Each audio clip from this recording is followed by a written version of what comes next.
Hello, everyone. Thank you for being here with us. This session is entitled Students Speak, the Teacher, the Screen, and the Mute Button. My name is Samad Farah. I'm the Director of Research and Innovation at the Abdullah Al-Fanar Foundation for Education, and I'll be moderating this panel. Before we get started, just some logistics. For those of you who wish to join the happy hour networking session, which is just after this one, please make sure you download the Run the World app on your phones, as that seems to be the only way you can access it. I'd like to start, I guess, by thanking Al-Fanar Media and SPARK for so swiftly putting together such a great agenda over the coming days. And in particular, the sessions already have been very interesting and insightful, and we hope that the rest of it will obviously add even more value. But more importantly, what's so important about this conference is that it so centrally features the voices of students and youth, which I'm sure you'll all agree are at the heart of everything we all do.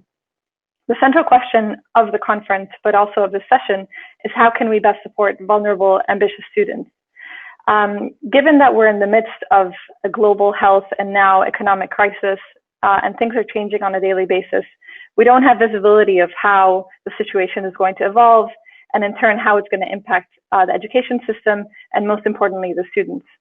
So it's critical for us to use the coming weeks and months wisely to learn as much as possible from what we're seeing on the ground by talking to students, tracking their experiences, and planning for different potential scenarios. Because at this point, it's evident that there's not going to be an end to the crisis. It's likely to have long-term consequences on the education that students receive, but in particular on who has access to it. So without further ado, especially after the last panel, we heard from specialists about the experience of going online. I think it's critical that we hear from the students themselves. So I'm very pleased to be joined today by three youth from three different universities in Lebanon and Turkey, and whose academic backgrounds earned them scholarships from SPARK and from the Abdullah Al-Fanar Foundation for Education. One of our panelists is not here at the moment. She's been having some technical difficulties, which just reflects, how difficult and complicated studying online can be. But hopefully she will join us for snippets and we'll be able to share a little bit about her experience. So we'll get started with those that are present. We're also joined by my colleague Rawan Yasmin, who is not a student, though she may look like one, and she leads our scholarship programs and will be presenting the highlights from a student survey that we literally just completed on this very topic.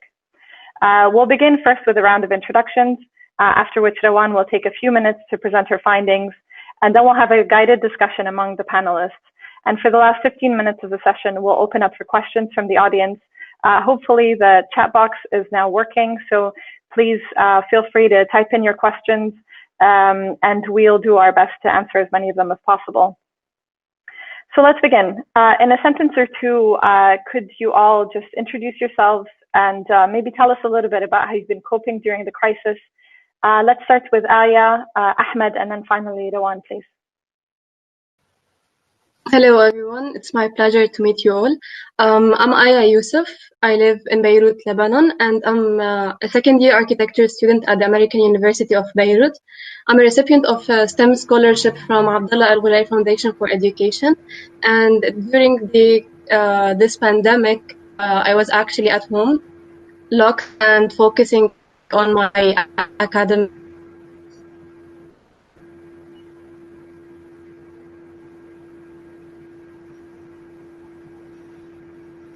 Thank you, Aya. Go ahead.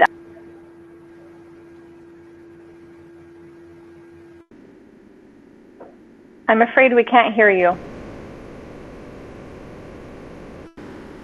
Sorry. So I was saying hello, everyone.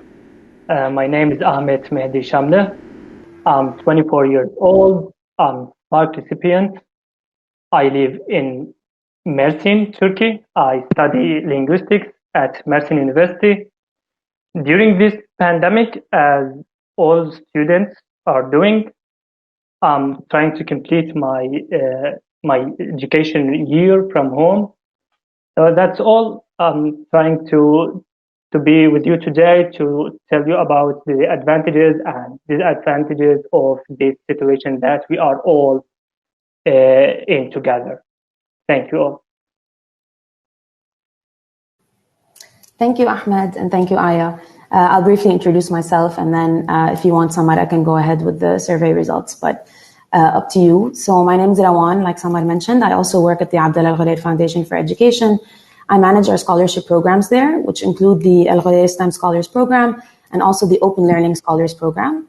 And these both are programs for Arab youth that are from underserved or underprivileged backgrounds, but also very high achieving and very ambitious academically. So proud to work on those two programs. Do you want me to go ahead and start, Samar, or was there anything else before my section? I have a quick question for the students before we get started. Okay. Thank you, everyone, for the introductions. So before we go on, I think it will be great for the audience to just hear a little bit about, from your perspective as students, what have you enjoyed most and what have you been struggling with since the transition to studying online? Aya, do you want to go first, and then Ahmed, please? Yeah, sure. I actually, what I've enjoyed the most is having much more time for my self-care. Eventually, I stopped doing yoga after enrolling at university, and now by having time that I usually waste on my way to university and from the university, or just during the breaks, I have more time for my self-care and doing yoga. I actually struggled with my internet connection. It happened twice when my Wi-Fi cut during final presentation and jury, and that's that.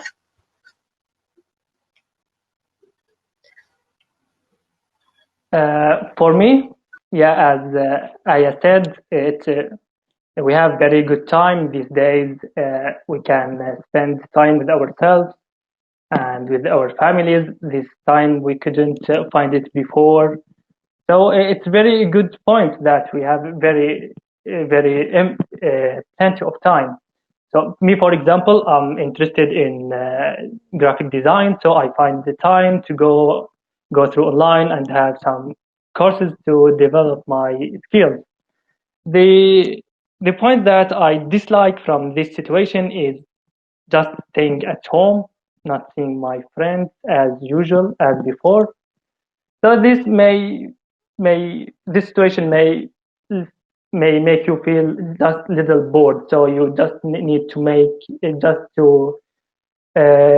yourself busy with things to do. Perfect. Thank you so much, both. So it seems like Nawad is here. I hope, Nawad, you can hear us. If you can, do you want to introduce yourself and say a little bit about yourself and your experience?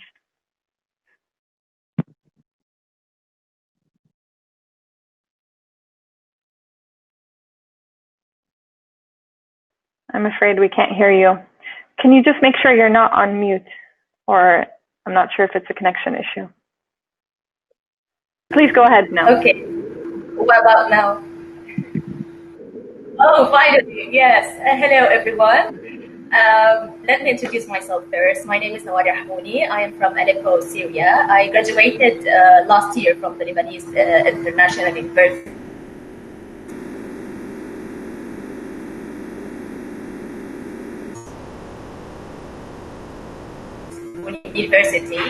I studied communication of arts with the full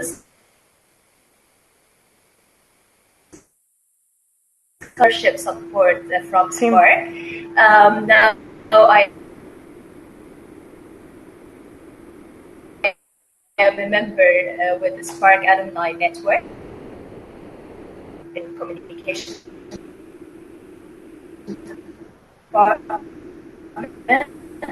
And I'm also a founder for a small business for selling traditional and organic products. Thank you, Nawad. We couldn't quite hear you all the time. You were in and out, but maybe try turning off your video and perhaps that will work for the next set of questions when we ask them to you. Thank you for trying your best. Obviously, it's a difficult situation. If everyone can just mute themselves, perfect. So now let's move on to Rawan, who will be able to share with us the results of the survey that we've recently run. Nawad, if you could please mute yourself, that would be good. Okay, perfect. Thank you so much. Thank you, Samad, for the introduction. Thanks for everyone who is joining us today, and of course to the organizers. I won't be taking too much time from this panel. I think like everyone who's joined, I would rather hear from the students themselves, but I would like to briefly share the results of the survey that we ran with our Al Ghudair STEM scholars. Like I mentioned before, these are high-achieving Arab students from underserved backgrounds. They're pursuing their bachelor or master's degree at 15 of our partner universities across the region or abroad. We're planning to widely share the findings of this survey in the coming weeks as well. So today I'm only sharing a few highlights from relevant topics to this panel, basically.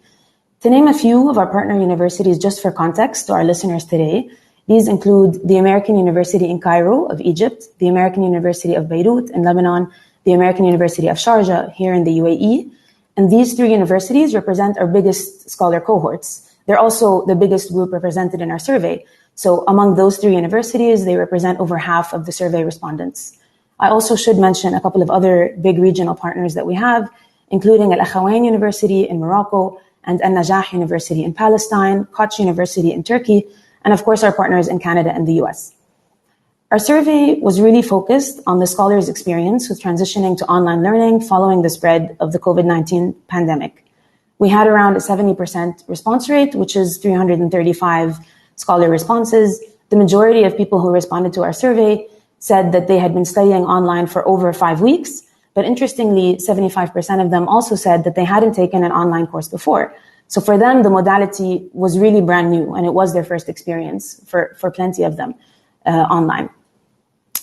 I'll start with their overall experience, and then I'll move a little bit to the challenges and success as they see it.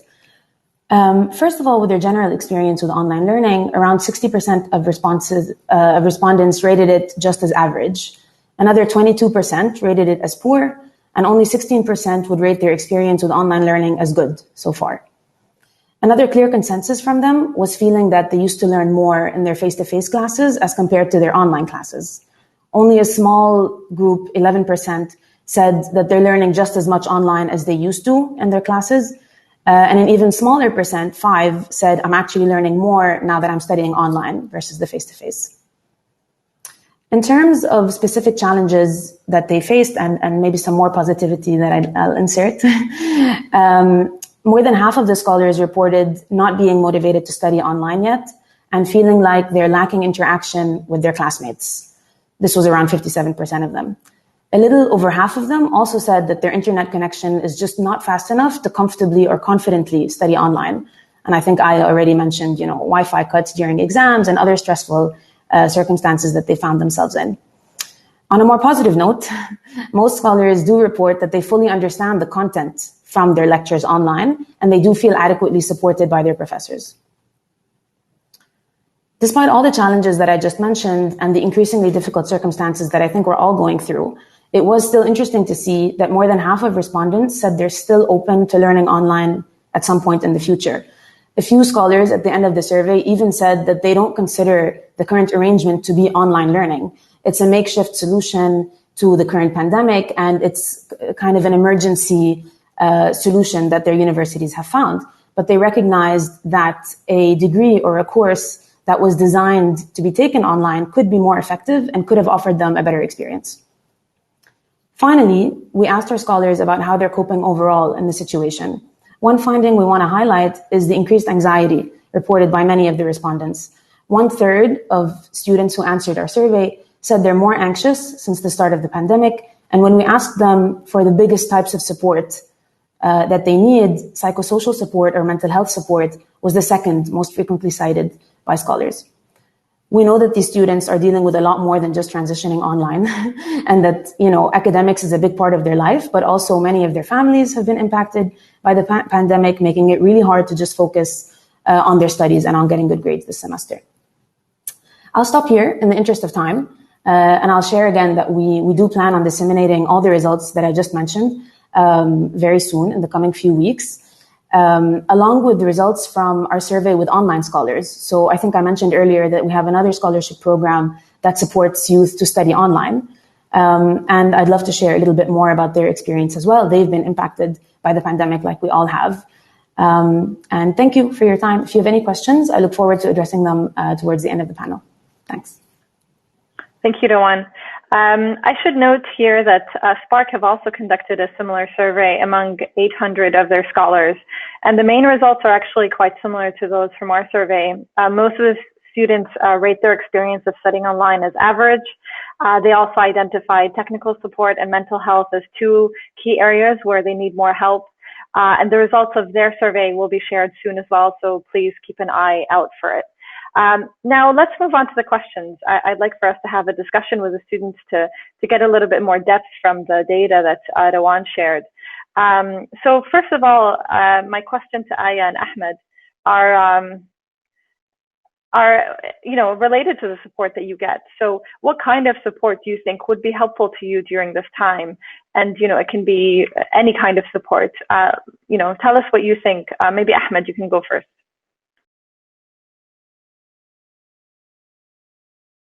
I believe you're still on mute. I forget it again. Okay. If I may start, the support that we are receiving from SPARK scholarship, I think it's very good these days, like the talks, online talks that they are doing here in Turkey. I don't know the situation in Lebanon. Our friends will tell us later. And there are some courses that they are providing us about economic or anything related to economic development. And besides that, the social media can just make us near to our friends or our distant families to make sure that we connect each other. So these are the 3 points that are good right now for us, for our mood, for our situation. Others, maybe we need support regarding to the connection, internet connection, or technical problems that students may face, like not having a computer at all. This makes it too hard to follow or complete your education through online. Even it's very hard. One of my friends sometimes come to me to complete his to follow his lectures and kind of that. I believe that there are lots of students that have this problem and not solved yet.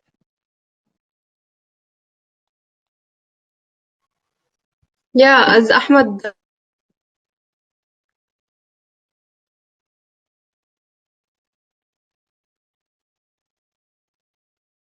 technical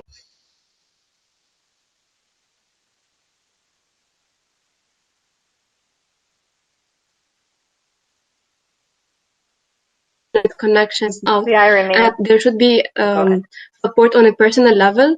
Go ahead. You were cutting a little bit, but you're okay. Okay. I believe on a personal level, there should be support, because sometimes, like, my project or the way my academics is going on, even though I'm doing good, I feel it makes me feel down or something.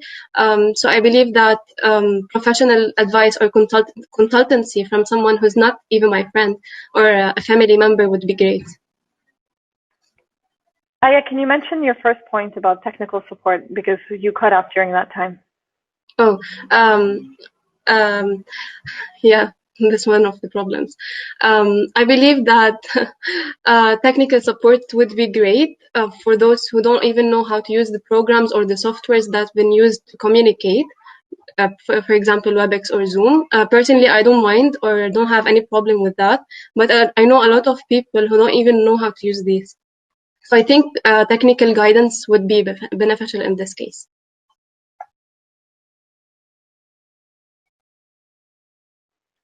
Great, thank you both. I'm not sure that Nawad can hear us. Nawad, are you with us? For those of you that don't know, or maybe didn't hear at the beginning when Nawad was introducing herself, although she hasn't been studying online in the past few months, she faces, she has some insights into the experience of, having challenged educational experience, because she had to discontinue her education for many years while she was living in Syria. And so the scholarship from SPARK was given to her after many years of her being out of school, and she actually just finished her degree a few months ago. So hopefully when she's back, she can share a little bit more about a different experience, but that also, I think provides a different perspective when it comes to having the opportunity to study online, an opportunity that she was never able to have. So hopefully she can share that with us when she's back. So let's thank you for those responses, and I think they're all very important points that actually confirm what we're finding in our surveys. But maybe to delve a little bit deeper on the personal, I guess, support issue, as Rawan mentioned, over 40% of the students that we surveyed said that to a large extent, the current situation is having an impact on their ability to focus on their studies. Aya and Ahmed, could you tell us a little bit more about, how you are coping, if you're struggling, how you are coping, and what you're most concerned about, and if you're not, what is helping you stay focused?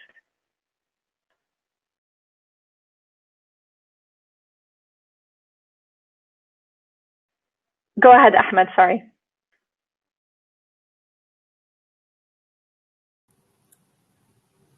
Ahmed, you forgot to unmute yourself. Sorry. I'm not going to mute it again, I'm sorry. Anyway, I was saying that I don't have technical problems these days, and my internet connection is a little good. Anyway, but the staying at home situation is really hard, because it maybe has been 2 months without going to somewhere outside your neighborhood. So this situation makes me bored sometimes, but I'm trying to solve it with, as I said, communicating with via internet, or keeping myself busy. These two things make me motivated in order to complete my studies online. Yeah.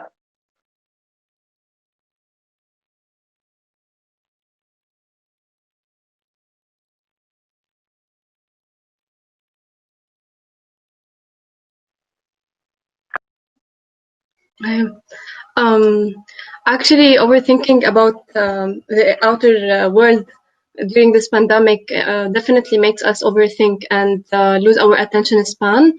So what I'm doing basically is forcing myself and rewarding myself after focusing for a specific duration of time. For example, if I finish something on time, I get to text my friends for hours or video call my friends, and basically, and having breaks from one time to another, or working out, is actually helping. Samar, can I add one item, just a little bit from our survey as well? Thank you. I really like what you guys said, that it isn't all technical. I mean, surely there are a lot of technical issues. I think we can all attest to them, even just today. But I really like what you guys are saying about looking out for your health as well. And I'll just share 2 quick data points as well from our survey. I mentioned earlier that when we asked scholars, how can we best support you, or what would you like, they really said psychosocial and mental health support as one of the highest or more frequently cited items. But right after that, they said that they want more interaction with their professors, because they felt like they had a personal connection or some kind of familiarity with their professors when it was face-to-face, more so than online. And then in fourth place, they said they want more interactions with their classmates, that they missed that, and that's something that was supportive to them during their studies. So it just goes to support what you're saying about knowing what works for you and understanding, how to balance between your academics and your wellness, basically.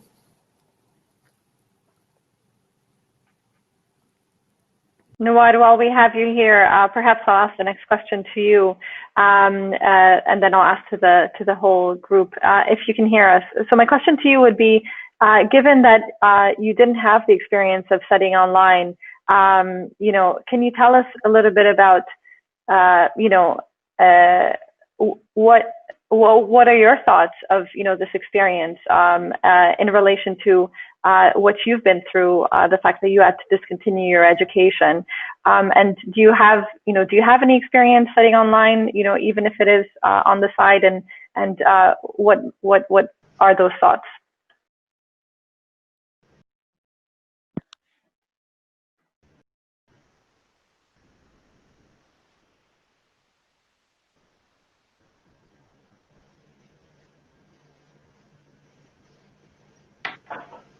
Thank you, Samar. Yes, I'm finally here.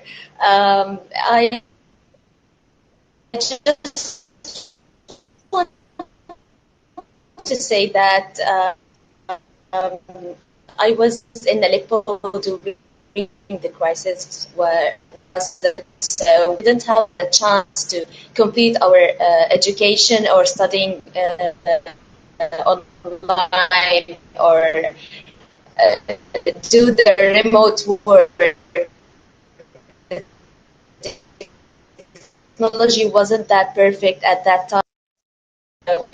Technical tools to studying online, working from home, a positive thing to think about. I studied online with NGOs, non-governmental organizations, and because I want to know more about humanitarian which is very different than any business or any company, any else company. So I studied online to know more about communications and how to questions to develop my skills. COVID-19 crisis, all that we can go through any course that sorry, we need to know I'm really about sorry to interrupt you, but we're not able to hear you. So I think I will have to just put you on hold. I'm really sorry, but it's just the voice is lagging, and we just can't follow. If you'd like to just send me a note in writing of anything you want to say, I can share it with the audience. But I will share from a few points from our conversation with Nawad a few days ago when we tested, particularly around accessibility, once we get to that question. So I'll be happy to share that about Nawad's experience, and I'm sorry about this. So moving, in relation to the same question that I shared with Nawad, it would be great to hear from Aya and from Ahmed in that order. What was your opinion of online learning before the crisis? And how has this experience of studying online over the past few months changed your perception of online learning, if it has changed in any way? Maybe let's start with Ahmed, since Aya also seems to be having some technical issues. Okay. Before COVID-19, I didn't believe in online education. I didn't think it's a great idea to go through online and learn. Although it's face-to-face education, it's still much better for me. It's a bit more interesting. But online education really has advantages. Some of these advantages, now we have experience with online education. We can see there are many courses like on Coursera platform or Udemy platform.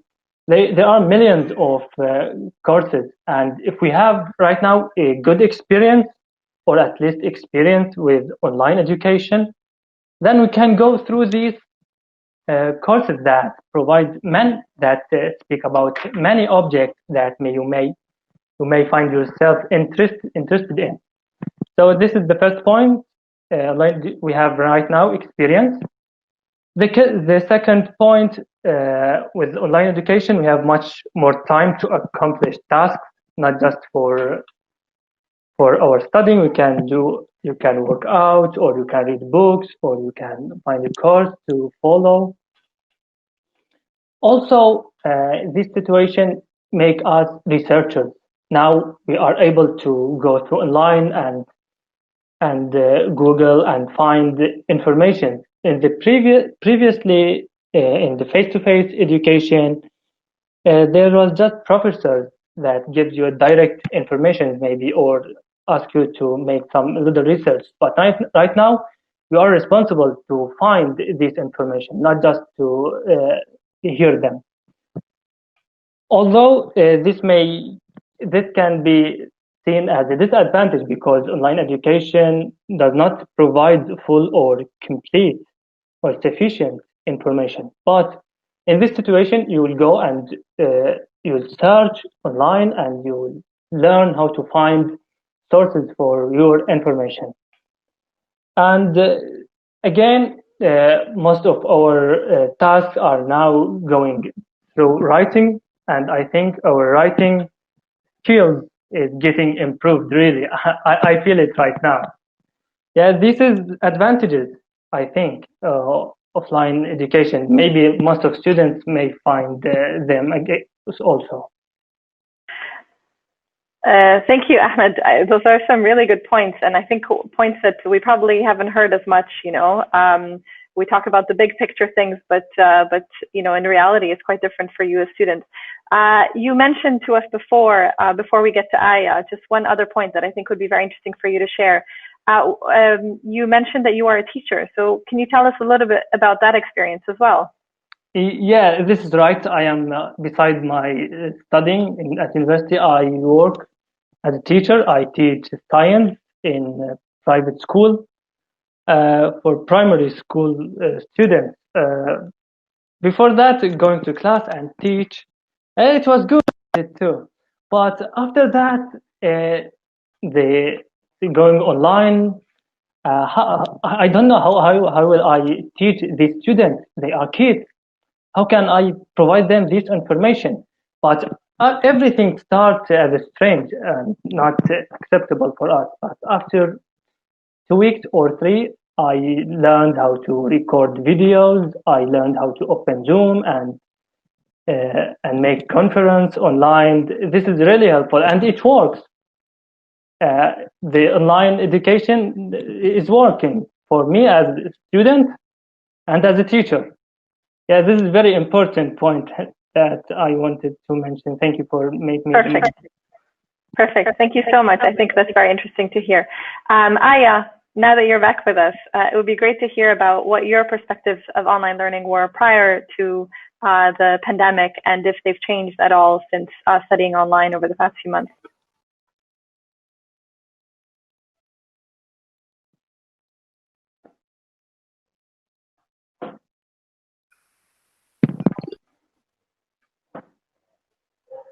Seems like we've lost Aya. Oh, let's try now. Okay, I'm back. Perfect. I always believe that online learning is an essential and a great tool for self-learning. I actually, before enrolling at AUB, I had to take online courses, and I had a background in coding, even though I have nothing to do with computer science, just because I have interest in coding, and I ran actually a coding club at high school. It was all because of self-dependency and just taking the initiative and enrolling in online courses. I actually believe it's always a good start. Start with looking for what you're interested in online, as it's always like a backup plan. And now we only have online as our only option to communicate.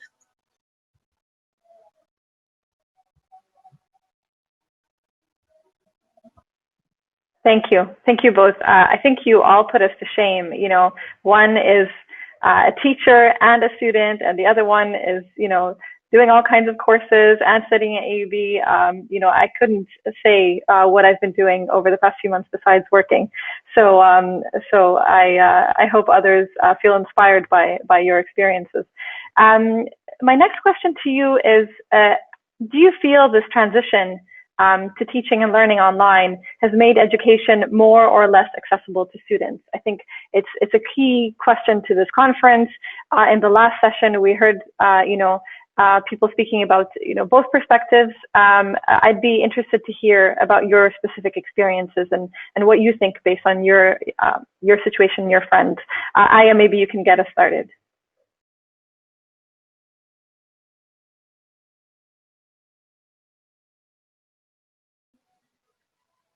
Yeah, actually, I believe that it's way less accessible than before due to the fact that not everyone has the necessary utilities all the time to connect to online classes. And for people who are accessible to this like Wi-Fi connection or whatever, they still face major challenges like constant Wi-Fi problems and having to connect multiple people to the same Wi-Fi. I actually have the problem when me and my sister have same classes at the same time, so it's a bit lagging. So yeah, I believe it. Yeah, thank you for that. Perhaps while we're waiting for Ahmed, and I'm sorry to not engage Nawad, maybe Rawan, you can share a little bit about what you've been seeing managing the scholarship program and talking to students. Yeah, sure. Thank you. I wanted to hear from Ahmed as well, so I hope he makes it for this question and comes back in. So I completely understand what Aya is saying, and I understand that from the student perspective, for students who were studying in a face-to-face environment who have now shifted to online, they can see it as decreasing access because of all the challenges that they're going through, obviously, and particularly because those challenges tend to impact underprivileged students to a greater degree. So I really understand and sort of acknowledge the truth in what Aya is saying.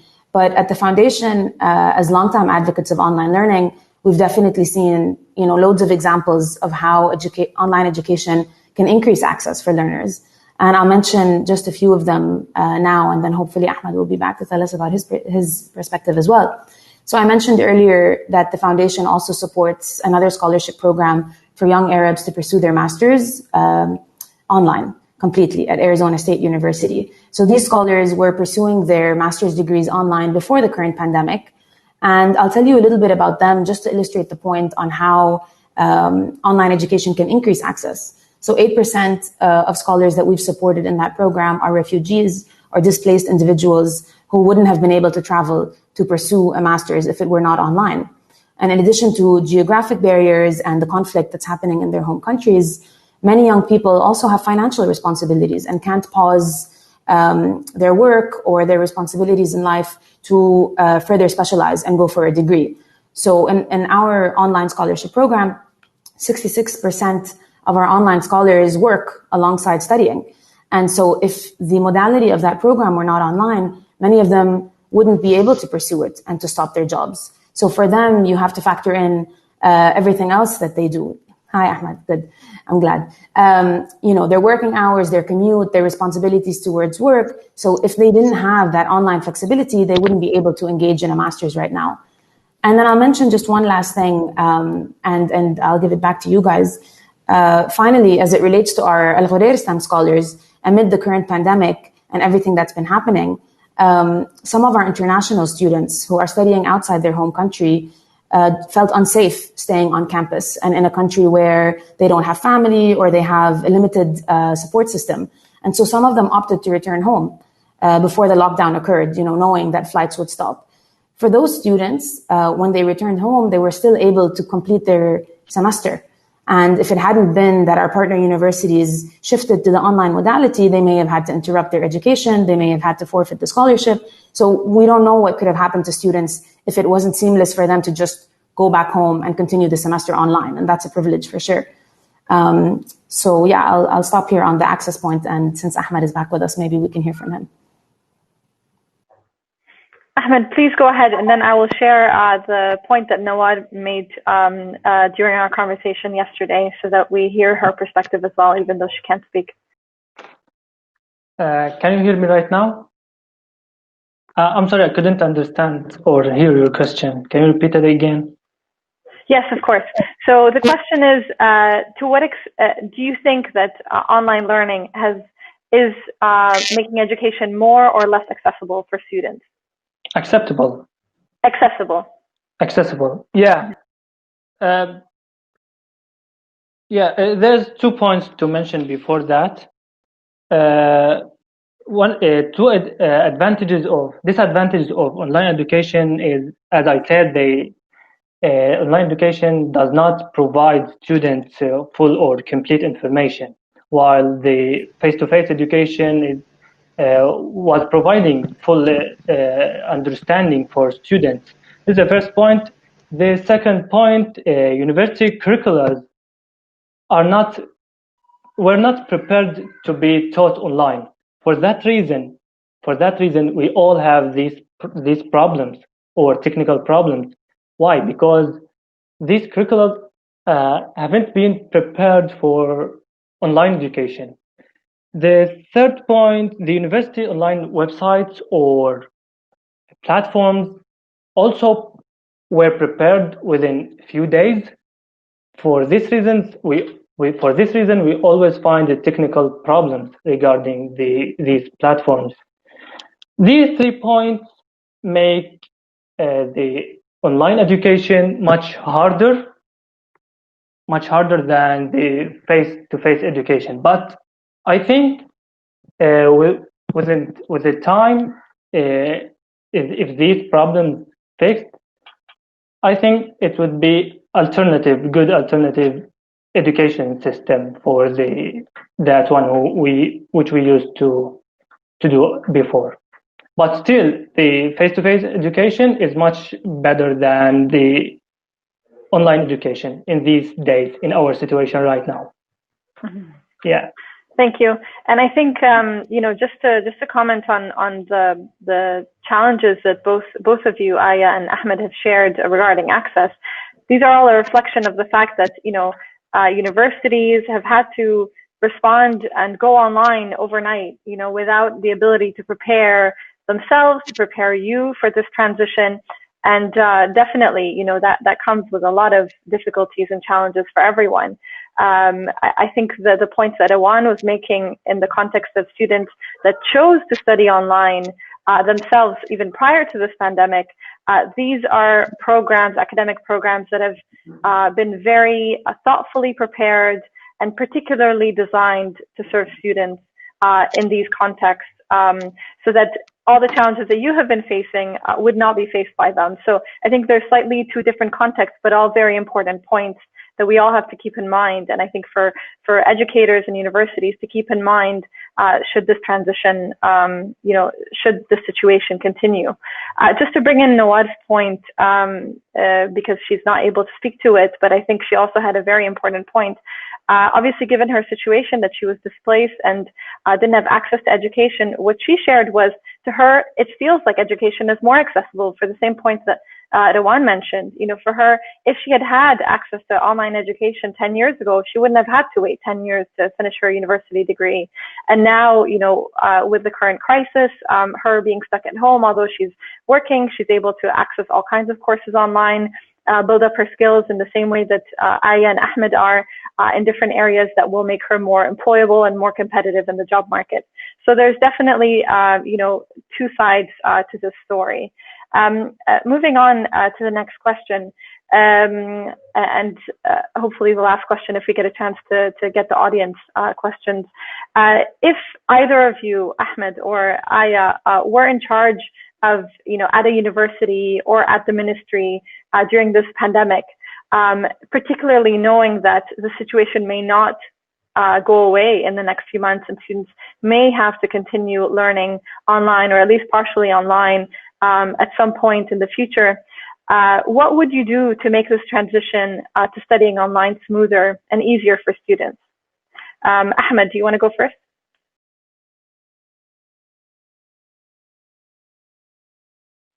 Please unmute yourself. Okay. Sorry again.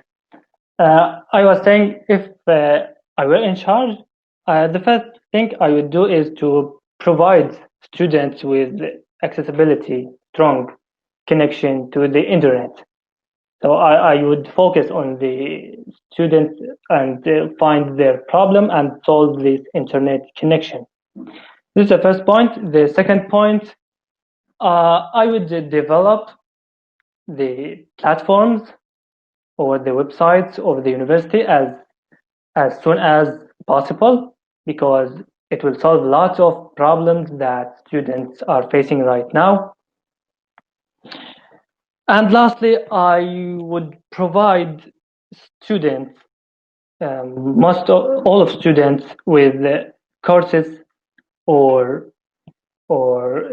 things to do online for free, not just for a section of students or with organization that like Spark, which thanks for Spark, they providing us, thank for them, but there's still a lot of students, they can't reach these courses or these activities or these conferences. Yeah, this is the 3 points I would do if I were in charge. Yeah, actually, similar to what Ahmed said, but I have a list of stuff I would actually do.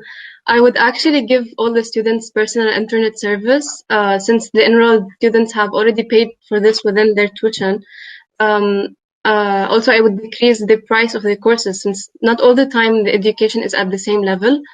I would give a pass and fail option after seeing their grades. And probably cancel the official exams because it's just adding stress to the students. There would be weekly assessments rather than opting to the option of cumulative exams for the whole course material during the semester. Adding to that, not all the courses record and post all the sessions. They rather go to the option of forcing the students to attend the lectures. And finally, I would like to emphasize that increasing the capacity within the courses is mandatory because it's turning online. I don't think there's an excuse to limit the number of students that are attending the lecture or enrolling the courses. Yeah, so basically that's it. Thank you very much, both of you. Those are some very thoughtful comments. I hope there are some people from universities listening to what you're saying. Rawan, I think this might be a good moment for you to share a little bit about the pieces of advice we received from our online scholars, and maybe you can say a little bit more about what you wanted to share before we continue.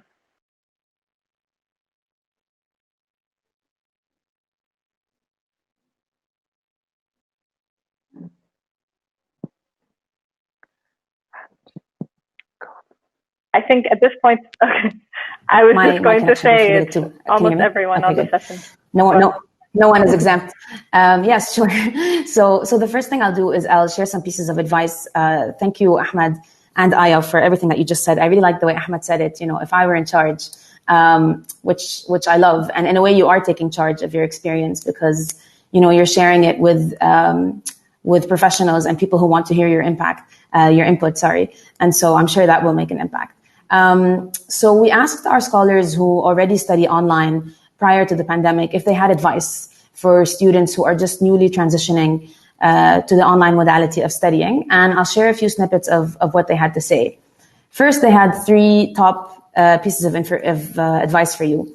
The first is organize your time and create a schedule every single day. The second is find an appropriate space to study. The third is to reach out to professors and other teaching staff for support when you need it.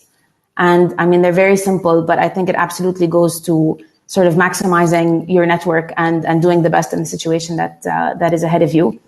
And in one scholar's own words, he or she sort of left a quote that they wanted to share with other young people that I'll just read out in their own words. If you're new to online learning and wondering how to be successful in online classes, you must give yourself time to learn, to grow, and permission to stumble.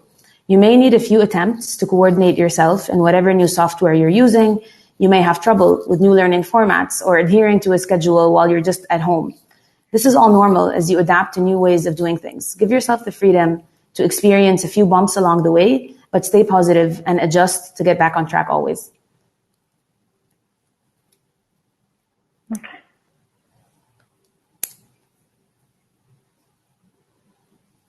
You muted instead of unmuting yourself. There you go.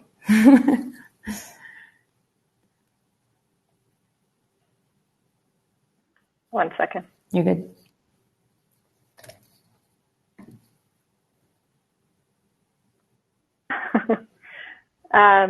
My button moves too fast. Okay, thank you for sharing those pieces of advice.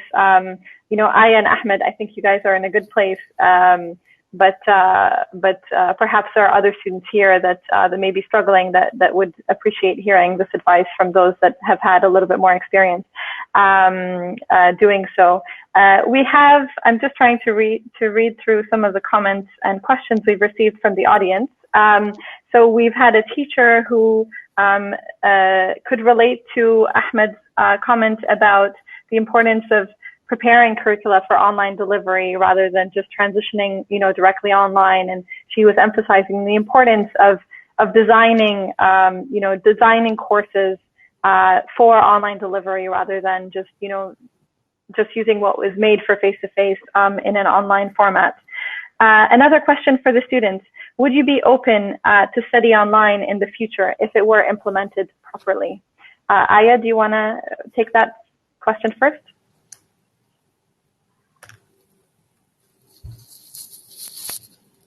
Can you please say it again? Yes. Would you be open to studying online in the future if it were implemented effectively?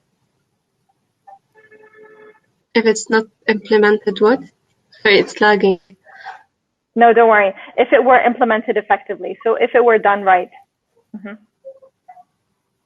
Yeah, I actually was thinking of continuing my master's degree online because I'd be working and studying at the same time. So yeah, it is a plan in my mind.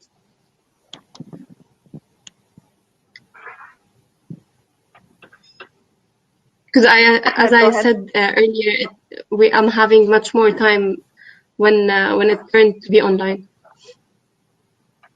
Great, thank you, Aya. I think it's very refreshing for people to hear that. In the previous panel, there was mention that there are concerns around resistance to online education as a result of this, you know, very sudden transition for you as students, and the concern that, you know, students may have a very negative perception of it. But it's very, very positive, very good to hear that that it's still something students are open to, and I think it also reflects some of the findings in our survey. Ahmed, you know, do you want to tell us about your thoughts? Yeah, sure. In the near future, I think we return to our classrooms in these coming months or few years. I'm not sure it's really right now it will be everything online for education. But yeah, right now there are a lot of university online that teach online. I think it would be a good idea to study online, but I prefer to return to the classrooms these days. But in the future, I'm sure as everything is going online, a great deal of education will be online. So maybe this little experience to make ourselves familiar with online education. Yeah, that's great. Thank you, Ahmed. I think that's an important point. You know, online learning isn't for everyone. It's you know, you've had that experience. It's changed your opinion of online learning, but obviously your preference is face to face. And I think what's important is that everyone has the choice to make those decisions. Another question we've received from the audience is whether you've had the opportunity to share your feedback with faculty and your university. Have there been any opportunities for you to tell them what kind of support you need or what issues you may be facing? Ahmed, maybe you can go first while we wait for Aya to join us again. Yes, there were some surveys that my university has done regarding to the exams and the way that you want to do your exams as research papers or online. So there are some connections between the students and the university. But still, there is no solutions for the problems that we are facing. Yeah. Thank you, Ahmed. Aya, you weren't here to hear the question. So the question, another question we have from the audience is, have you had the opportunity to share, oh, she's off again. Oh, there we are. Have you had the opportunity to share your feedback with faculty and the university about your experience and what they could be doing to better support you? Yeah, I actually had like the last session of my course, in one of the courses, we had like an open session where we discussed with the professor how she can improve her way of teaching, or what she can do in case like she lost connection with the student, or how to make the students better adapt with the situation. So I think it's an essential feedback session to make the professor relate to the problems you're passing through, or how to overcome a lot of problems.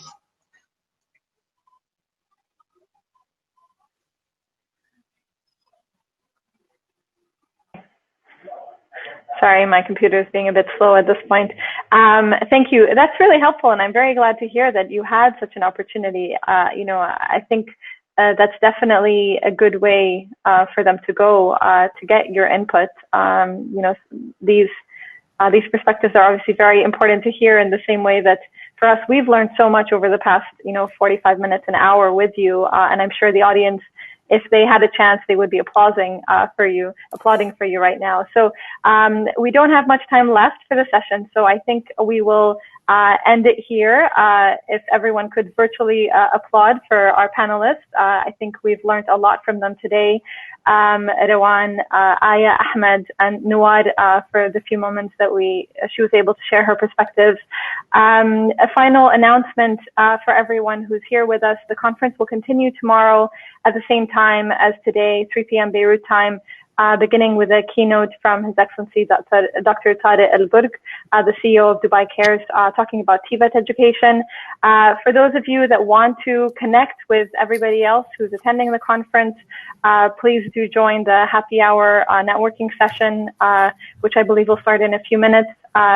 To do that, you have to connect through your phone. So please do continue networking with others who are attending the conference. Again, thank you everyone for joining us, for sharing your experiences, and we wish you the best of luck completing your semesters, hopefully in the next few weeks. Thank you all for joining. Thank you. Thank you. Thank you. Thank you.